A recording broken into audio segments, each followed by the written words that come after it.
Antes de começarmos com o tópico relações e funções, presumo que você já tenha um entendimento básico de conjuntos que geralmente são chamados de linguagem de relações e funções. Se não, já fiz um vídeo separado onde todos esses fundamentos de conjuntos são explicados de forma clara e do zero, e você pode assisti-lo antes de continuar com este capítulo. Primeiro, começamos com a ideia de pares ordenados porque esse é o bloco de construção básico de tudo que vem a seguir. Imagine que um conjunto contém quantias de dinheiro como US dólar e US dólares, e outro conjunto contém contas bancárias. Agora, suponha que façamos um par de dinheiro e conta, que nos informa quanto dinheiro é depositado em qual conta. Então, o par ordenado de US $1 e esse número de conta significa que US $1 foi depositado naquela conta. Mas se você inverter a ordem e disser conta US $1, isso não representa mais a mesma ação, porque uma conta não pode ser depositada em $1. Mesmo que as mesmas duas coisas apareçam, inverter a ordem quebra completamente a lógica. Essa é a ideia por trás dos pares ordenados. Assim que os pares ordenados sejam compreendidos, avançamos para o conceito de produto cartesiano de dois conjuntos. Suponha que você tenha dois conjuntos. Um conjunto chamado A e outro conjunto chamado B. Imagine que o conjunto A contém dias como segunda e terça-feira, e o conjunto B contém refeições como café da manhã e jantar.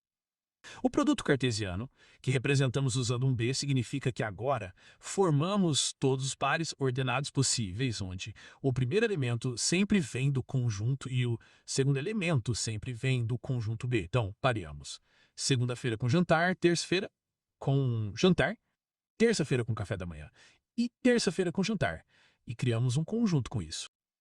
Cada dia é pareado com cada refeição, sem pular nada. Portanto, você pode pensar no produto cartesiano como uma lista completa de todas as conexões possíveis entre dois conjuntos escritas, usando pares ordenados.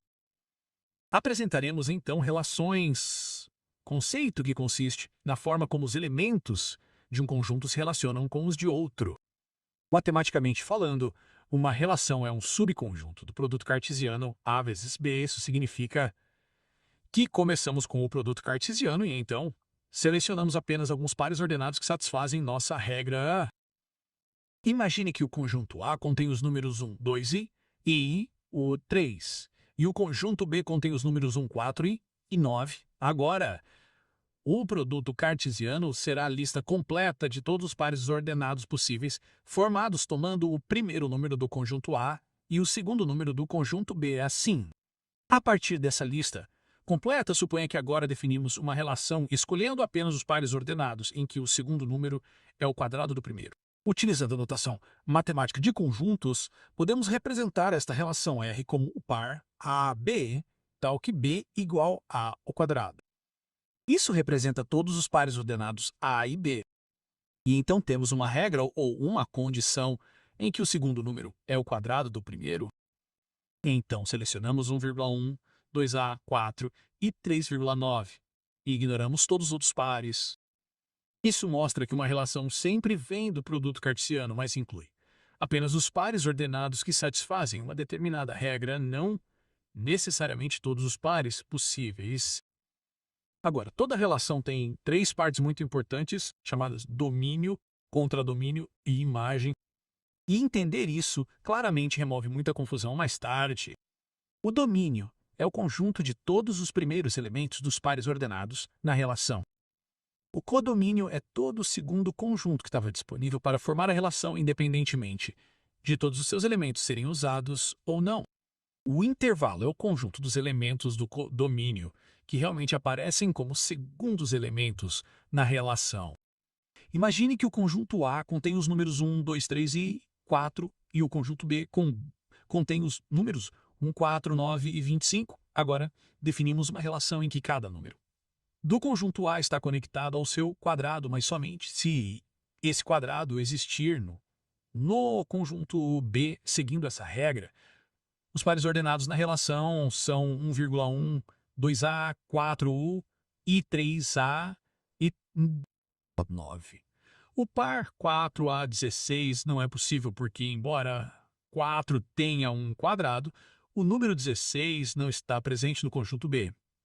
Portanto, o domínio para essa relação específica é o conjunto que contém 1, 2 e 3, porque esses são os números do conjunto A que realmente tem uma conexão na relação. Observe que 4 está no conjunto A, mas não está no domínio, porque não está presente nos pares ordenados na relação. O codomínio é o conjunto B inteiro, que contém 1, 4, 9 e 25, porque este é o conjunto completo de saídas possíveis que nos foi permitido usar Insight. O intervalo é o conjunto que contém 1, 4 e 9, porque esses são os números que realmente aparecem como segundos elementos na relação. Incrível! Agora, observe que as relações podem ser mostradas em diferentes formas de representação para facilitar o entendimento. Na forma de lista, simplesmente listamos todos os pares ordenados da relação assim. Em diagramas de seta, os elementos do primeiro conjunto são desenhados de um lado e os elementos do segundo conjunto do outro lado, com setas mostrando conexões.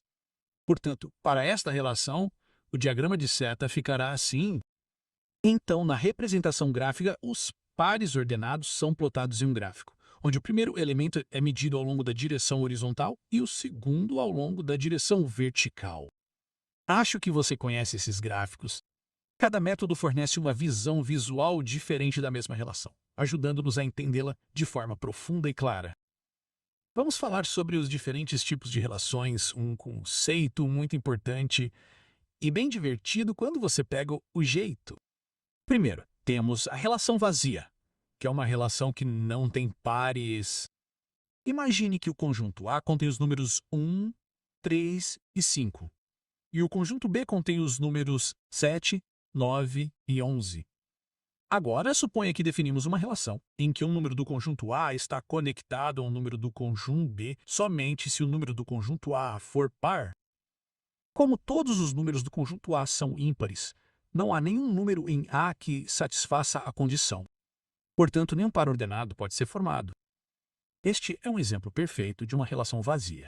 Os conjuntos existem, mas a relação não contém nada. Em seguida, temos a relação universal. A relação universal é uma relação que inclui todos os pares ordenados possíveis entre dois conjuntos. Basicamente, se uma relação é igual ao seu produto cartesiano, então essa relação é universal. Em seguida, temos a relação de identidade, que é muito simples. Cada elemento está relacionado apenas a si mesmo. Por exemplo, se o conjunto A tem os números 1, 2 e 3, então a relação de identidade contém pares como 1,1, 2A, 2 e 3A, 3 em seguida, temos a relação inversa, que é apenas inverter os pares de uma determinada relação. Portanto, se em uma relação x está relacionado a y, na relação inversa y estará relacionado a x. Por exemplo, imagine uma relação em que 1,2, 2A3 e 3A4 são os pares ordenados.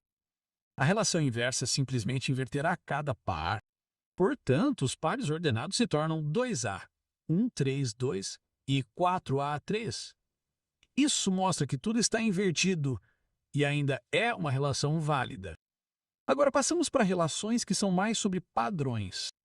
Uma relação reflexiva é uma relação em que cada elemento de um conjunto está relacionado a si mesmo.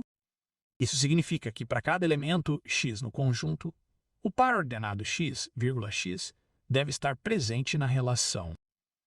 Imagine que o conjunto A contém os números 1, 2 e 3.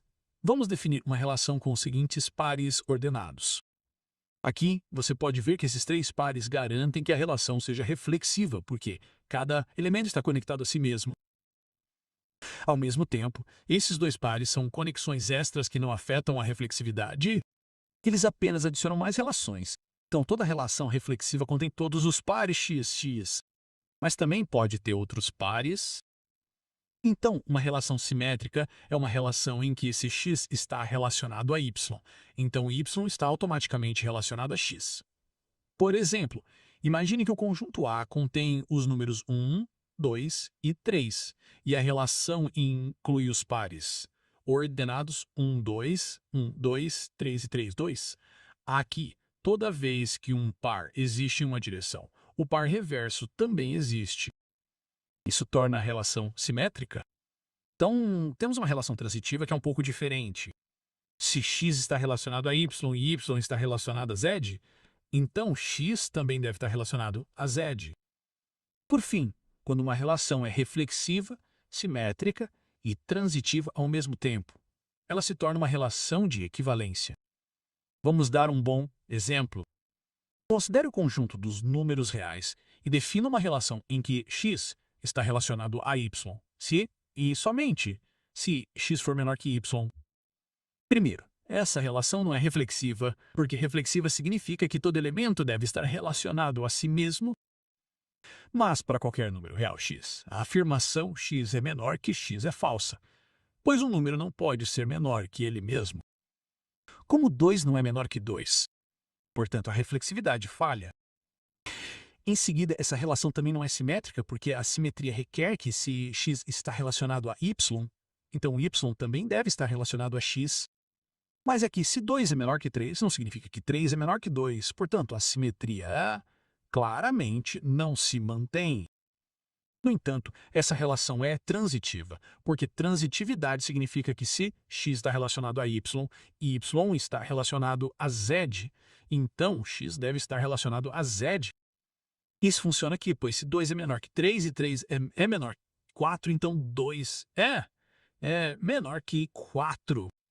Portanto, embora a relação satisfaça a propriedade transitiva, ela não satisfaz as propriedades reflexiva e simétrica e, portanto, essa relação não é uma relação de equivalência.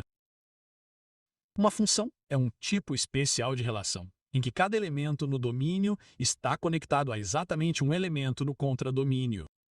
Em outras palavras, cada entrada tem uma e somente uma saída, o que torna as funções muito úteis em matemática. No próximo vídeo, nos aprofundaremos nas funções, exploraremos seus tipos e veremos como elas são diferentes das relações gerais. Fazer esses vídeos exige muito tempo, esforço e planejamento. Então, se essa explicação ajudou você, curta o vídeo e compartilhe com outras pessoas que possam se beneficiar. Se você quiser me apoiar ainda mais e me ajudar a criar mais conteúdo de alta qualidade, você também pode se tornar meu Patreon. Muito bom!